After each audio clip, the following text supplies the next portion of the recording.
Pues para vivir este segundo domingo de Adviento, lo primero que tenemos que reconocer es el valor y la importancia del diálogo. Todo el Evangelio es un diálogo entre Dios y María a través del ángel, pero es un diálogo tremendamente salvador. Nos salvará a la humanidad las personas que aprendamos a dialogar. El diálogo salva al mundo y lo que no lo salva es el monólogo, el pensamiento, la reflexión, el cálculo, el darle vueltas a la cabeza, el estar programando sin dirigirnos a nadie. Lo que salva, lo que hace que haya vida, lo que hace que haya ilusión, lo que hace que haya proyecto, es cuando una idea que uno tiene a nivel individual la pone en común y al servicio de los demás. Y cuando los demás acogemos las iniciativas de los otros, empieza a surgir la magia que nos identifica con lo divino. Dios trinitario es un Dios que dialoga. Dios palabra es un Dios que salva al mundo proponiendo. El Dios que comunica es el Dios único al que estamos hechos imagen y semejanza. A mí me admira. Fijaros que en toda la historia del arte, este momento de la Anunciación está muy bien pintado, muy bien reflejado. No me sé los nombres de los artistas, pero hay uno muy famoso que está en Florencia, o Giotto, o un italiano, o Copérnico, o... Bueno, uno que pintó a la Virgen así escuchando a Gabriel, ¿no? Y yo cada vez que veo ese cuadro pienso, la escucha y la palabra, la escucha y la pronunciación salvan al mundo, porque las ideas nacen de ahí. Entonces, en este Evangelio es muy interesante ver a los protagonistas del diálogo. Por un lado, Dios. Es verdad que el Evangelio pone al arcángel Gabriel, pero este tiene poco protagonismo, porque simplemente es un mensajero. Es Dios fijándose en lo más pequeño y más frágil y más débil que se podía encontrar, que es una muchachita que se llama María y que tiene 15 años. Uno piensa, para salvar al mundo vamos a construir un gran ejército que tenga mucha fuerza, un comité central, una junta central, un delegado general. O sea, vamos a hacer una jerarquía de gente con muchas capacidades y a crear una estrategia. Pues Dios dice, así yo no salvo. Yo salvo con un corazón pequeño que se fíe totalmente de mí. ¿Y qué hace Dios? Llama a una muchachita anónima de una ciudad muy pequeña, pero con un corazón tremendamente generoso. Y María se sabe, pues yo creo que por la educación de Joaquín, de Ana, de sus padres, de la cultura, sabe que el Señor ha hecho unas promesas, y es que Dios tiene que venir a la tierra a través de alguien que le acoja. Y María, que tenía planes humanos, es capaz de cambiar sus propios planes por los de Dios. Sabemos, porque nos lo dice el Evangelio, que ella y San José tenían algo, ¿no? María y José habían empezado algo. Estaban desposados, tal, no había WhatsApps, ¿verdad?, para comunicarse en plan, ay José, qué brazacos tienes, ¿verdad? Pensar que él era carpintero, entonces estaba todo el día dándole al serrucho, debía tener unos brazos y unos abdominales cuadrados. Y María decía, ay José, que te veo el brazo, y lo veo ahí sudado, brillante. Y San José, venga María, que nos tenemos que desposar y tal. Bueno, ya José, pero ya, ¿en 16 años uno se enamora o no? ¿No habéis tenido pósters de vuestros ídolos en la habitación a los 16 años del super pop? Los Pecos, ¿no? Lady Garrett, Justin Bieber, One Direction. Cambian las generaciones, pero es lo mismo. ¡Ay, el rubio de los Pecos! Rubio de los Pecos. Y bueno, pero nada, que en versión masculina pues también teníamos nuestros pósters, ¿verdad? Del Interview y eso. Bueno, pues es muy chulo porque María tenía su proyecto humano. Nos casaremos, tendremos a San José, que me hará unos muebles. Me río yo del Ikea y del móntatelo tú mismo, ¿sabes? María pensaba ahí, madera buena, tal, un arcón castellano repujado. O sea, ella ya diseñaba la casa con un carpintero, pues allí presente, ¿no? Y de repente viene el ángel Gabriel, que es la voz de Dios a través del ángel. A mí es que siempre me imagino con el revuelo ese de las alas, María despeinada. O sea, claro, si batía las alas el arcángel, eso despeinaba. Y María flipando, diciendo, ¿esto qué es? ¿Esto qué es? ¿No? Pero es muy chulo porque si nosotros pensamos que podemos dialogar con Dios, nos sorprendería la misma experiencia. Puedo dialogar con Dios. Cada uno de los que estamos aquí podemos escuchar a Dios. ¿Eso lo creemos? ¿Creemos que Dios puede tener un diálogo íntimo y personal con cada una de nuestras historias hasta el punto de transformarlas?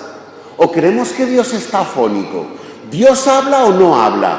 ¿Dios porque en el siglo XVI sacó un montón de santos y en el siglo XXI vamos ahí con un aprobado justillo? ¿Eso por qué es? No es porque Dios no hable, es que a lo mejor nosotros no escuchamos.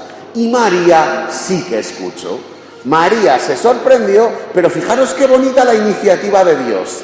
Alégrate. Lo primero que hace Dios no es pedir. Lo primero que hace Dios no es exigir. Lo primero que hace Dios no es renunciar o pedirnos que renunciemos.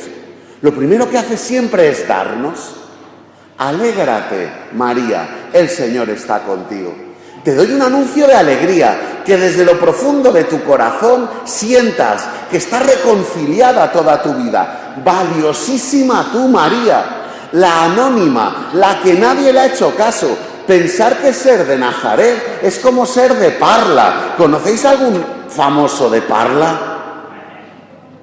No, o de, yo qué sé, Alcorcón, las terremotos, pero...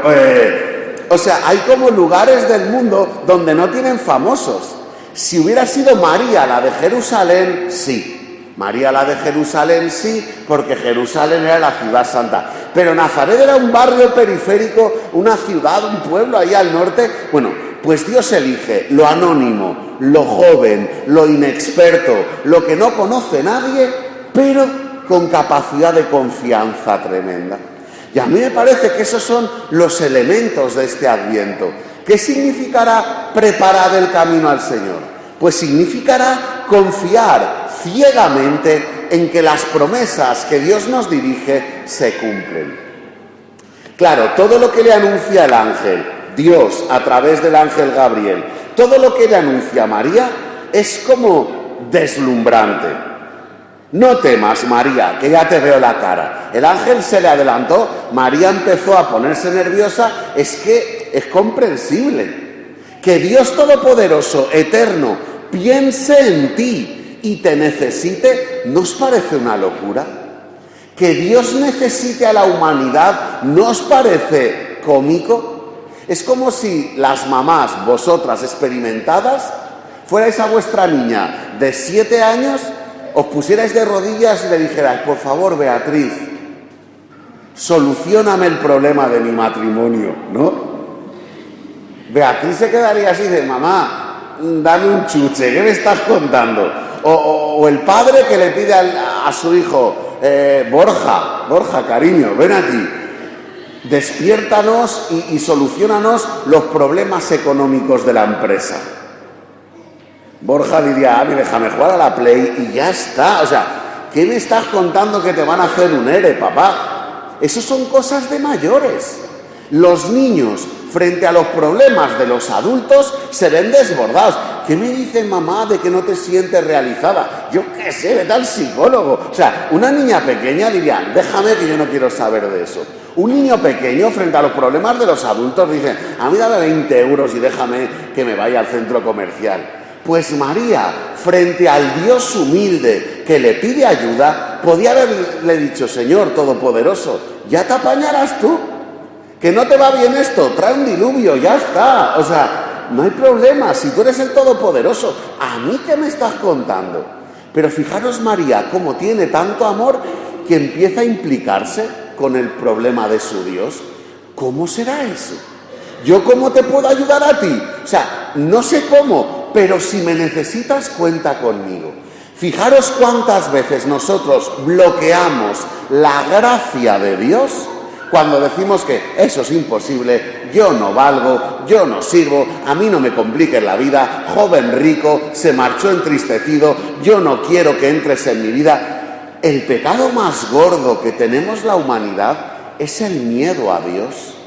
El pecado más grande que tenemos en nuestra vida cotidiana es el miedo a que Dios se mezcle con nuestra existencia y nos regale vivir a lo grande, ¿no? Pero María no se asusta, María se ofrece. ¿Cómo será eso? Muestra interés. ¿Cómo lo vas a hacer? Y vuelve el diálogo con el Señor. Tú tranquila, María, que tú no tienes que hacer nada, tú te tienes que dejar hacer. El cristianismo, me encantaba una meditación que he hecho esta semana que era escalada o ascensor. El cristianismo, ¿qué es? Cuestión de escalada, de yo me lo curro, yo subo, yo asciendo, yo trepo, yo puedo, o de dejarme levantar por el Señor. Y a mí me suena que es mucho más de dejarnos hacer que de protagonismo. El protagonismo en nuestra historia lo tiene el Señor. María proclama las obras grandes que hace Dios, no ella. Por eso tiene tanta alegría, ¿no? El Espíritu Santo vendrá sobre ti, si es que lo tengo todo preparado, dice el Señor. La fuerza del Altísimo te cubrirá con su sombra. Va a ser todo lo que nazca de tu vida, va a tener como autor al Señor. Y la respuesta de María es muy bonita. Pues aquí estoy. Aquí estoy, no sé de qué se trata, no sé cuál es el siguiente paso, no sé a qué me estoy metiendo, pero quien me lo dice, como sé que me ama, despierta toda mi confianza. Hay una frase muy chula que yo repito mucho y es: al amor que te llama, no le preguntes a dónde va. Al amor que te llama, no le vayas haciendo todo el rato cálculos, preguntas, interrogatorios, porque al final piensa que sospechas. Al amor que te lleva, confíate y entrégate totalmente a Él. Pues ojalá que en nuestro Adviento ejercitemos la confianza. Ojalá que la vida nos lleve a situaciones de riesgo donde yo ya no sepa qué puedo hacer, porque entonces me fiaré del Señor. Nos fiamos cuando yo ya no sé qué hacer. Nos fiamos cuando yo ya no tengo más fuerza. Nos fiamos en la camilla en dirección al quirófano. Nos fiamos cuando todo se va a la porra y ya no puedo nada más. Ahí suplico al Señor de corazón: pues bienvenidas todas las circunstancias que nos debiliten nuestra seguridad y nos hagan fiarnos de nuestro Dios.